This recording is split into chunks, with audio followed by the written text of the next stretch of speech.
Sorry চাচ্ছু, কারণ আমি চাইতাম সবাই মিলে তোমার পাশে থাকুক।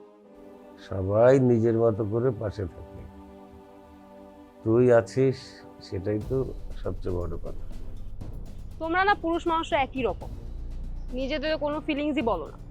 হ্যাঁ, খোঁজ খবর নাও, শিওর হও যে মেয়ে পছন্দ করে কিনা। যদি হ্যাঁ, তাহলে তো ঠিক আছে, আর যদি না হয় তাহলে তো কিছুই বলো না, ডুবে ডুবে জল ঠিকই খাও। কিন্তু মিথিলা এই বাড়িতে প্রাপ্য সম্মানটা পাচ্ছে না। ও, আমার বাড়িতে তুই সম্মান শিখাবি? শেখাতে চাই না মা, আমি শুধু বলছি যে নতুন বউ হিসেবে ওর যে যত্নটা পাওয়ার কথা সেটা সে পাচ্ছে না। সবাইকে কি একইভাবে সবকিছু করতে হবে? আমি কি নিজের মতো করে কোনো কিছু করতে পারি না? পারিস।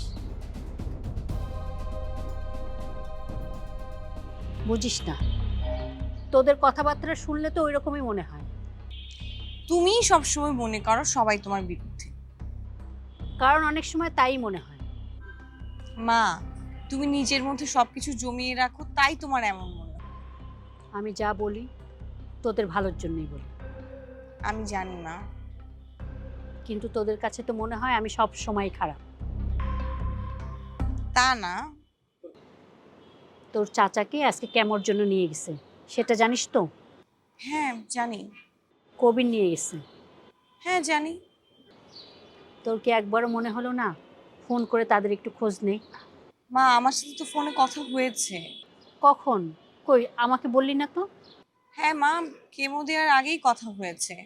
তোমাকে বলা হয়নি, সব কথা তো তোমাকে সবসময় বলা হয় না। কিন্তু জানলে পরে আমার ভালো লাগতো। আমি সবসময় সব খবরই রাখি মা, কিন্তু সবসময় বলি না। কি বললো কবির? বললো যে কেমো দেওয়ার সময় কষ্ট হবে, কিন্তু ভালো কিছুই আশা করছে। আল্লাহ ভরসা। মানুষটা অনেক কষ্ট পাচ্ছে। হ্যাঁ। জানি না, কিন্তু আমার এখনো মনে হয় উনি আমাকে মেনে নিতে পারবে না। তুমি এমনটা কেন ভাবছো? বোঝা যায় জেরিন, ওনার চোখে মুখেই সেটা বোঝা যায়। কিন্তু তাও তো এখনো কিছু বলেনি। বলেনি কারণ এখন রুশো ভাই আছে, তাই আপাতত হয়তো মেনে নিয়েছে। কিন্তু আমি যদি ওই বাড়িতে গিয়ে থাকি, ব্যাপারটা অন্যরকম হয়ে যাবে। কি রকম? আমাকে দেখলেই উনি না নিজেকে কন্ট্রোল করতে পারে না, আর সেটা আমি খুব ভালো করেই বুঝি। ফিদা, তুমি কি তাহলে ওই বাড়ি যেতে চাচ্ছ না? চাই না তা না, কিন্তু আমার মনে হয় আমি গেলে সম্পর্কটা আরো অন্যরকম হয়ে যাবে।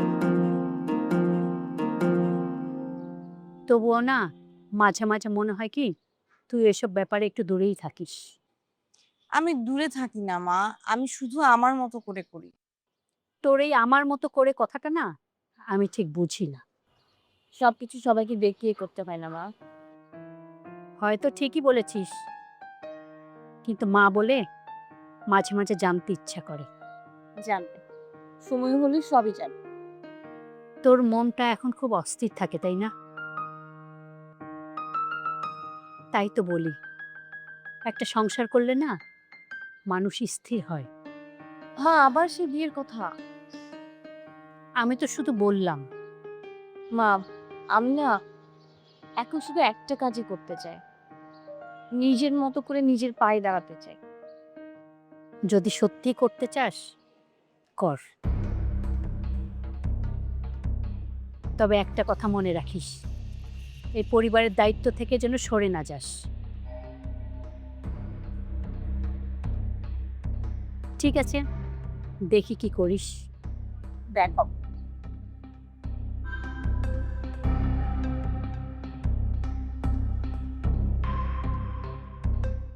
দেখি ভীমরতি সরে গেলে কি হয়।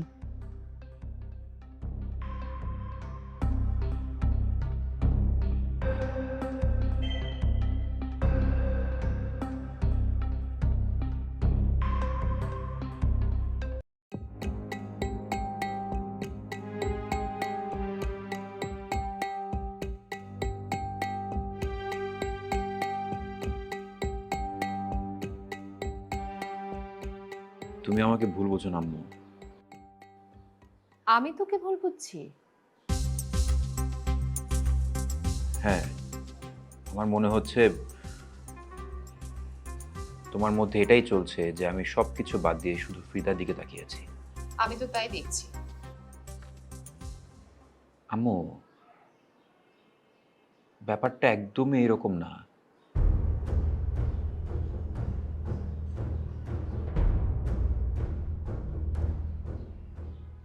ফ্রিদাকে একা রেখে আমি এভাবে সরে যেতে পারি না।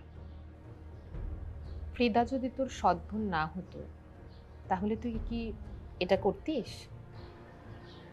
হ্যাঁ, করতাম। সত্যি? হ্যাঁ আম্মু, ফ্রিদা আমার সৎ বোন না হলেও আমি একই রকম করতাম। আমি কিন্তু সেটা মনে করি না। কেন? কারণ পৃথিবীতে এমন অনেক অসহায় মানুষ রয়েছে যারা খেতে পায় না, থাকার জায়গা নেই। আমি জানি সেটা। তাদের মধ্যে থেকে কয়জনের পাশে দাঁড়িয়েছিস তুই? আম্মু, তারা সবাই তো একসাথে আমার সামনে আসেনি। কিন্তু তোর যুক্তি তো সেরকমই। আম্মু, আমার দ্বারা যদি সম্ভব হতো আমি সবার পাশেই দাঁড়াতাম। সম্ভব হলে? হ্যাঁ, সম্ভব হলে। মানুষ অনেক কিছু বলতে পারে রসু। আমি শুধু বলছি না, আমি এটা বিশ্বাস করি, আমি মন থেকেই এটা পোষণ করি। যাই হোক, আমি তো তোকে না করিনি। আমি আমি জানি। তুই ফ্রিদাকে নিয়ে থাক, তাতে আমার কোনো আপত্তি নেই। কিন্তু তোমার কথাবার্তা তো শুনে মনে হচ্ছে তুমি অনেক অস্বস্তিতে আছো। অস্বস্তি তো হবেই।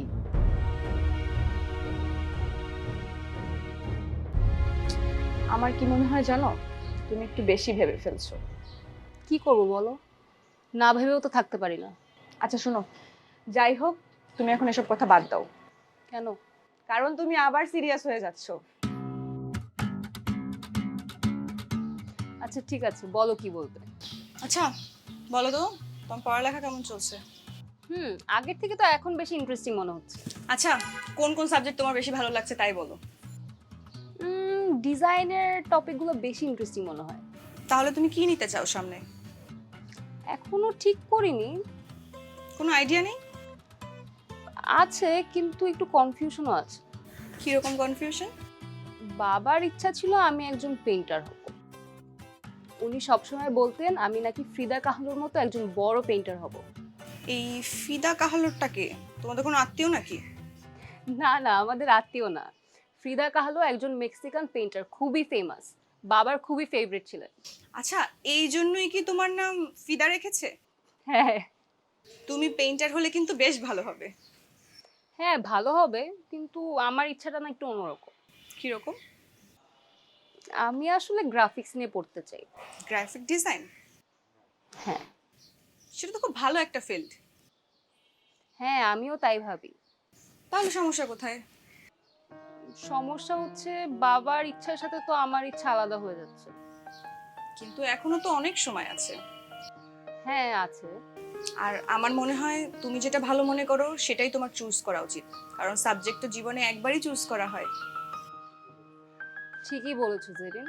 তাই যেটা তোমার সত্যি ভালো লাগে সেটাই নাও। ভাবছি এখনো। আর এত চিন্তা করো না। কোনটা নিয়ে? এই যে সবকিছু নিয়ে। চেষ্টা করি, কিন্তু সবসময় পারি না। সময়ের সাথে সাথে সবকিছু ঠিক হয়ে যাবে। আশা করি তাই যেন হয়। হবেই। শোনো, এইসব নিয়ে এত না ভেবে এখানে দাঁড়িয়ে না থেকে চলো আমরা একটু বাড়ির দিকে যাই। চলো। চলো।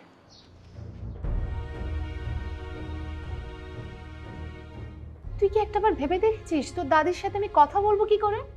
আম্মু, দাদি এখানে এখন তো নেই। আজ না আসুক, কাল তো আসবেই। যখন আসবে তখন দেখা যাবে। এত সহজ না ব্যাপারটা রুশু।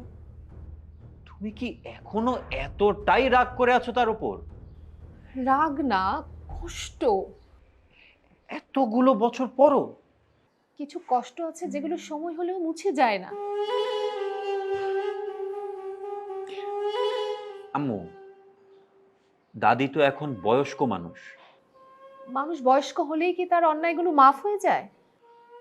আম্মু, আমি একদমই সেটা বলছি না। তোর দাদি আমার সাথে অনেক অন্যায় করেছে। সে সব আমি জানি আম্মু। শুধু তোর বাবা না রুশু, তোর দাদিও সে ঘটনার পেছনেই ছিল। কিন্তু এখন তো ওসব ঘটনা শেষ হয়ে গেছে। তোর কাছে শেষ হয়ে যেতে পারে, আমার কাছে না। আচ্ছা আম্মু, তুমি কি একবারও পুরো বিষয়টা অন্যভাবে ভেবে দেখতে পারো না? কিভাবে ভাববো বল? আম্মু, মানুষ তো ভুল করতেই পারে। কিছু ভুল আছে যা জীবনকে পরিবর্তন করে দেয়। তারপরও তোর বাবার যেমন অন্যায় ছিল, তোর দাদিও তেমন উস্কানি দিয়েছিল।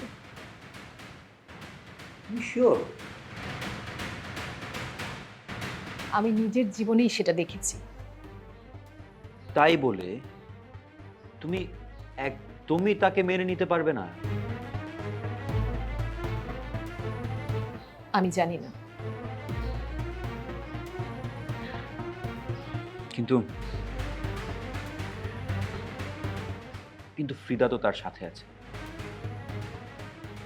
সেটাই তো সমস্যা।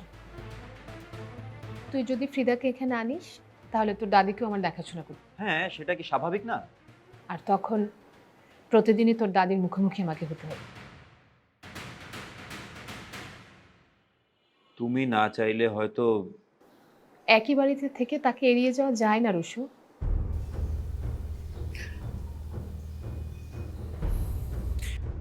তাহলে তুমি আসলে কি চাও? আমি শুধু বলছি, ব্যাপারটা সহজ না। তুমি আম্মু, তুমি একবার বলছো তুমি ফ্রিদাকে নিয়ে থাকতে পারবে, আবার তার অপর পিঠেই বলছো যে সমস্যা হবে। কারণ দুটোই সত্য। আমি সত্যি বুঝতে পারছি না যে আমি কি করব। আমি তোর উপর কোনো সিদ্ধান্ত চাপিয়ে দিচ্ছি না।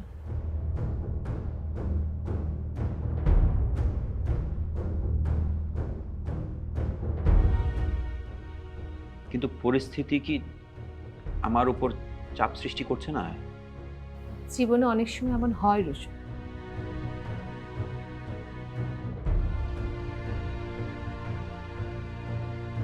আম্মু, আমি শুধু এতটুকুই চাই যেন কেউ কষ্ট না পাক। সবাইকে একসাথে খুশি রাখা সম্ভব না।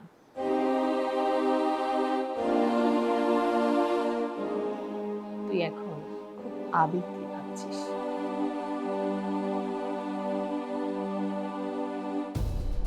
হয়তো। সময় নিয়ে ভেবে দেখ। যত সময় যাচ্ছে আমি ততই কনফিউজ হয়ে যাচ্ছি। সেটাই স্বাভাবিক। একদিকে তুমি আর একদিকে ফ্রিদা।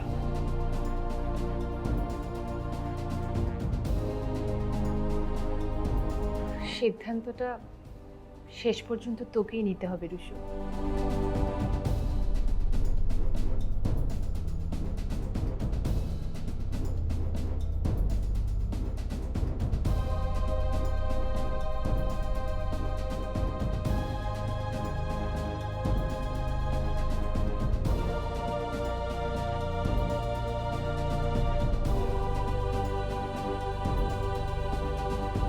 দুলা ভাই, আপনাকে আজকে বেশ চিন্তিত দেখাচ্ছে।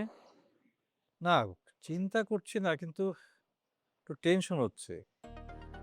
আজকে ভাইজানের কেমন শুরু হবে সেটা নিয়ে একটু চিন্তিত। আর কবির বলেছিল আমাকে ফোন করবে, সে ফোনটাও করছে না। ইনশাল্লাহ দুলা ভাই, সব ঠিক হয়ে যাবে, এত টেনশন করেন না। আপনি নিজেও আছেন একটা পার্সোনাল প্রবলেমে।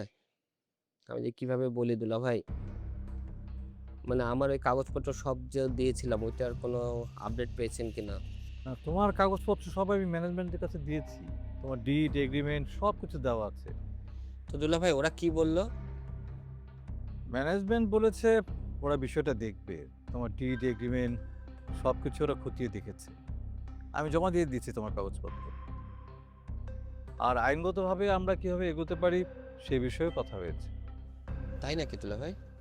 তারা আমাকে স্পষ্টভাবে বলেছে তুমি এই বিষয় জানি চিন্তা না করো, একটা না একটা ব্যবস্থা তো হবেই। আলহামদুলিল্লাহ দুলা ভাই, আপনার উপর আমার অনেক ভরসা ছিল। ভরসা রাখো, আমরা চেষ্টা করছি। আচ্ছা, এই যে তোমার আপার মানে তোমাদের বাজারের পাশে যে জায়গাটা আছে ওটা কি ব্যবস্থা করলে? তুমি না বলেছিলে ওটা বন্ধক রাখবে? ওইটার খোঁজখবর আমি নিয়েছি দুলা ভাই, কাগজপত্র সব ঠিকই আছে, কোনো সমস্যা পাওয়া যায়নি। এখন শুধু প্রসেস অনুযায়ী আগানো, সপ্তাহখানেকের মধ্যে একটা ভালো রেজাল্ট পাওয়া যাবে ইনশাল্লাহ। ভালো। কবি ফোন করেছে। কি বলে? হ্যালো। হ্যাঁ চাচা, হ্যাঁ কবির বল। কেমন হয়ে গেছে? আলহামদুলিল্লাহ, ভালোই হয়েছে। সত্যি বলছিস? মানে কোনো সমস্যা হয়নি তো? না, তেমন কিছু না, শুধু শরীরটা একটু দুর্বল লাগছে। ডাক্তার বলেছে এটা স্বাভাবিক, এখন ঘুমাচ্ছে।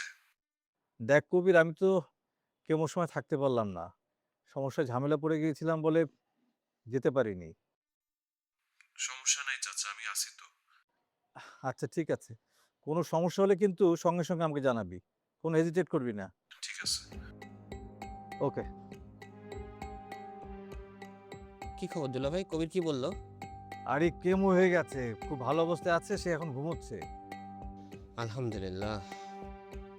শরীরটা মনে হয় একটু দুর্বল, তাই এখন ঘুমোচ্ছে।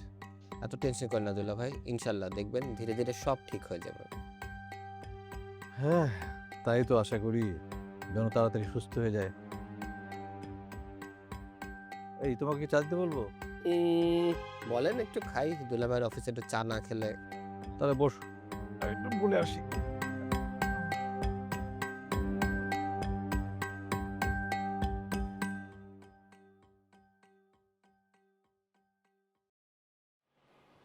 আরে ভাবি, তোমার হাতে বালতি? ভাইজানের রুমটা একটু ক্লিন করলাম অ্যান্টিসেপটিক দিয়ে। ভাইজান যখন ফিরবে একদম রুমটা পরিষ্কার পরিচ্ছন্ন থাকবে। কিন্তু তুমি একা হাতে সব কিছু করতেছো কেন? আরে ওই যে কাজের সেমরিটার নাম জানো কি? পারো, ওরে দিয়ে করাবা না? আরে না না, সে এসব করবে না, সে তো আসছে তার ম্যাডামের কাজের জন্যে। আরে সে করবে না মানে? সে তো কাজের মেয়ে, তুমি ওরে অর্ডার দিবা, সে কাজ করবে। অবশ্য ও জানি একটু কেমন, কোনো রকম লাজ লজ্জা নাই, যার তার সামনে এসে যা তা কথা বলে। ওরে একটু শিক্ষা দেওয়া দরকার। ওর সাথে কি করতে হবে না করতে হবে, কি করব না করব সবই আমি চিন্তা করবো, এইসব নিয়ে তোমাকে ভাবতে হবে না। আচ্ছা ঠিক আছে, ভাবলাম না, কিন্তু ভাবি মানে তোমার কিন্তু ওর উপরে নজর রাখাটা খুব দরকার। তুমি না বেশি ভাবছো, আমি সব ঠিকঠাক সামলাবো। ঠিক আছে। আচ্ছা, ভাইজানের শরীরের অবস্থাটা কি? মানে চিকিৎসা কি শুরু হয়েছে? হ্যাঁ, ফার্স্ট কেমন হয়েছে, ভালোই আছে, সন্ধ্যার দিকে বাড়ি ফিরবে। ভাবি তোমার উপরে খুব চাপ যাইতেছে, আমি বুঝতে পারতেছি। আচ্ছা আমি কি একটা কাজ করব নাকি, মানে জেরিনের মারে গ্রামের বাড়ি থেকে নিয়ে আসবো নাকি? আরে না না, এখন আনার দরকার নেই। আচ্ছা ঠিক আছে, গ্রামের আবার ওই বাড়ি খালি রেখা চলে আসলে সব কিছু লুটপাট হয়ে যাবে, কাউরে বিশ্বাস করার কোনো উপায় নাই। এই জন্যই দরকার নাই, কখনো যদি প্রয়োজন হয় আমি তোমাকে জানাবো। আচ্ছা ভাবি একটা কথা, ওই তোমার ওই রান্নাঘরে চা পাতা, দুধ, চিনি এগুলো কোথায় থাকে? এসব খবর দিয়ে তুমি কি করবা? না আমার আসলে ওই যে চা খাওয়ার একটা বদরোগ আছে তো, এই জন্য বললাম। তোমার উপরে এত চাপ যাইতেছে, ধরো আমার চা খাওয়ার ইচ্ছা হলে আমি নিজে একটু বানায় খাইতাম, আমার আবার চা না খাইলে ওই মাঝে মধ্যে মাথাটা ঘুরায় যায়। তোমার এত কষ্ট করে চা বানাইতে হবে না, আমি তো সংসারে সবার জন্য করি, তোমার জন্য না হলে একটু চা করেই দিলাম, কি এমন কষ্ট হবে? তুমি বসো, আমি চা করে দিচ্ছি।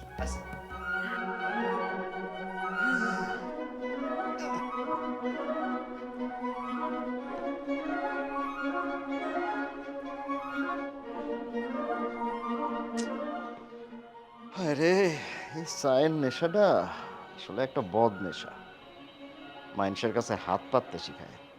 সারপ্রাইজ! আপা, তুমি? এসো এসো এসো এসো। চল চল চল। আরে দাঁড়া, তোকে আগে একটু জড়িয়ে ধর। কি যে ভালো লাগছে কতদিন পরে। হ্যাঁ, আরে তুই তো একদম আগের মতোই আছিস। কে বলেছে আমি আগের মতো আছি? আমি বুড়ি হয়ে গেছি, কিন্তু তুমি কিন্তু সে আগের মতোই আছো। তোমাকে জড়িয়ে ধরে মুখটা ভীষণ হালকা লাগছে। আমারও তাই লাগছে জানিস, একদম এসো, মনে হচ্ছে যে কি যে ভালো লাগছে। বসো। হ্যাঁ, বসি। অনেকবার দুজনকে বসিয়ে কথা বলেছি, অনেক বুঝিয়েছি, কিন্তু মিষ্টি কিছুতেই কথা শুনতে চায় না, নিজের মতেই একেবারে অটল থাকে। আর বললো কি একটা কাগজে নাকি সামান্য সমস্যা আছে। সমস্যা? হয়তো খুবই ছোটখাটো, তুমি দেখালে তারপর হয়তো সে তোমাকে দেখাতে পারে কোন কাগজটা সমস্যা। চাচা হোক আর দাদা হোক, একটা মানুষ কেমনে সারাদিন এই সোফার মধ্যে বসে থাকে? আমি ঢুকতেই এমন ভাবে রিমোটটা ধরছে, মনে হয় আমি তার সাথে যুদ্ধ করতে গেছি। তুই কিছু বললি না? না মা, তার আর দরকার হবে না। আমি আছি, প্রীতি আছে, কবির আছে, আমরা সবাই মিলেমিশে ওনাকে দেখাশোনা করব। হ্যাঁ, সেটা ঠিক আছে।